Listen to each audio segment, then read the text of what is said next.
Congratulations to Corey Seager, the MVP of the World Series, and the Texas Rangers, who pretty much from start to finish this year were one of, if not the best team in all baseball. 11-0 in the postseason is highly impressive. And I had said going into, the ALCS and NLCS, the Philadelphia Phillies with that football-like atmosphere and Bryce Harper and the way they were playing, they sort of felt like the team of destiny this year. But I thought, in the American League side, if Arizona was to somehow squeak through and win that series, Houston, Texas would essentially be, the World Series, because I thought both teams would clobber Arizona. Arizona was a nice story. They get on the last day of the regular season. They knock off Milwaukee. They knock off the Dodgers. It takes them 7 games to beat Philly. And I think in the end, they were just a really young ball club with not a lot of power. That showed really last night in Game 5. Obviously, a Eovaldi for Texas, a great performance, and for Arizona, taking a no-hitter into the 7th inning in Game 5 of a World Series, but not getting a run after you had multiple chances in every inning to score. Was really the difference in the series. From game 3 on, after Texas sort of, I think, messed around, I think after game 1, they kind of thought they had Arizona. Game 2, Arizona came out. They played really well. Texas struggled. Arizona even the series at 1-1. And then from that moment on, Texas just sort of flexed their muscle. And again, proved by them and Houston to me throughout the entire postseason, along with Philly, were the 3 best teams in the playoffs. And I thought Texas was done when they went down 3-2 to Houston when Jose Altuve hit that 3-run bomb in the 9th inning of Game 5. But Texas was able to come back. They were resilient. They had great managing by Bruce Bochy, who's now on his 4th World Series title. Obviously, the 3 in San Francisco and now the 1 in Texas.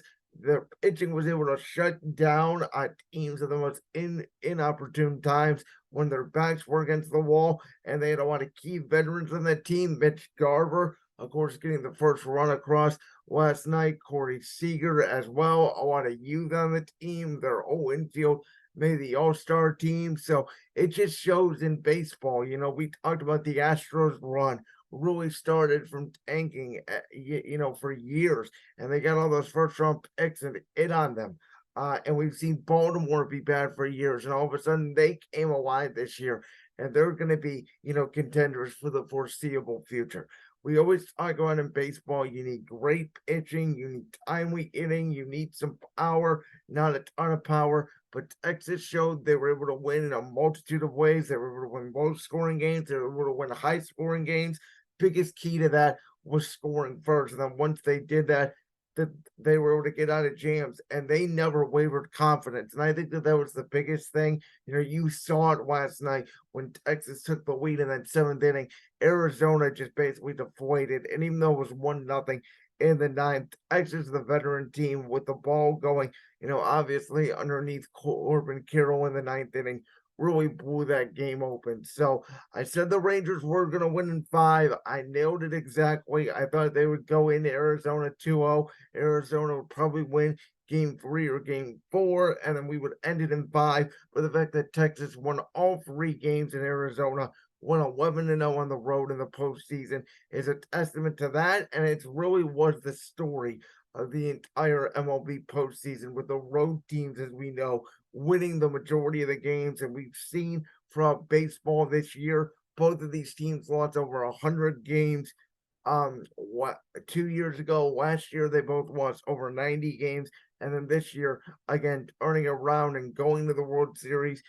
We know in baseball, it's not always the best team with the best record all season long. It's who gets hot in August, September, October. And I think Texas was driven by the fact that they lost the division. They felt like they were better than Houston.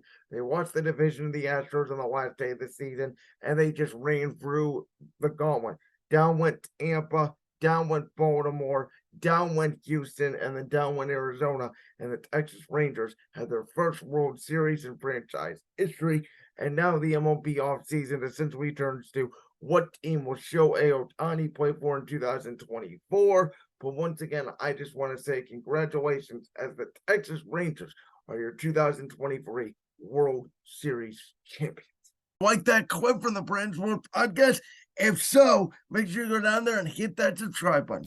While you're down there hitting the subscribe button, make sure to also hit the notification bell so you never miss another upload. And make sure you check out all the other clips from the Brand's World podcast right here on YouTube.